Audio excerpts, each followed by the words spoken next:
Shiraz, the Wildflower.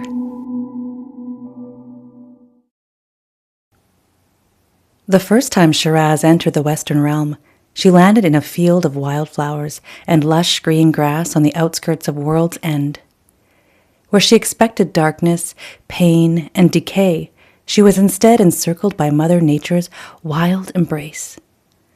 Some of the people, on the other hand, were not as soft, not as vibrant, not as delicate, at least not on the outside. On that day, 2 years ago, when she was just a sweet 16, Shiraz was encountered in that very field by 3 boys around her age that looked as if they'd spent more than their share of time spreading mulch and turning soil, dirty, muscled, and sun-kissed. They were curious, perhaps a little enchanted by her, this golden-haired apparition with pinwheel copper-brown eyes. Well, at least the bigger 2. The smaller one, though, Edmund, hung back, facial muscles working as he clenched and unclenched his jaw, the skin around his small, dark eyes perpetually tight with suspicion. So it was she who had been curious about him. She was delighted when she was placed once more in that very field, the intoxicating scent of wildflowers releasing the memories along with their fragrance. She walked through the stalks, running her hand along the flower heads that reached up to her waist, excited that she may see wing and feather again, young Joanna, who would now be 14, 2 years shy of the age Shiraz was when they'd met, and yes, Edmund. They were both 18 now, and how much changes in 2 years, as the time of youth flowers each of us anew almost every day, every moment. Edmund watched her evanesce in the swaying plants, saw her wandering toward him through the meadow.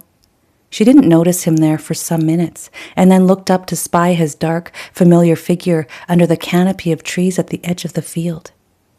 "Oh, Edmund!" she called and began to run toward him, laughing, slowing to alight on the grass where she stopped before him, catching her breath, placing her hand on her chest, over her racing open heart, face bright as a new coin.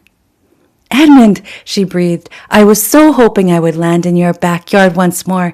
How I missed you, and Joanna, and your mother and father." But Edmund didn't smile back. He only stood hesitating, arms at his sides. "This is not the best timing. I'm leaving soon," he simply said. "Oh, yes, I see," Shiraz said, and put her arms down, realizing she would not be receiving the embrace she was desiring. "Where will you be beyonding to, then?" "You know that already, Shiraz. We've been through this, and it's not beyonding or anything of the sort. I'm leaving this backward place to make my fortune in the city." "Are you not rich already?" "Get real, Shiraz." "I am real." "Your reality, Shiraz, is ridiculous. It's unrealistic. You live in your airy-fairy imagination while the rest of us are here in the real world." "Imagination is the only thing that is real, Edmund." "I can't listen to your gibberish. I'm leaving soon, to Slumber City. I told you I would get out of here, and I'm almost ready. Your arrival will not change my plans." "I'm not here to change your plans." "Good," Edmund said.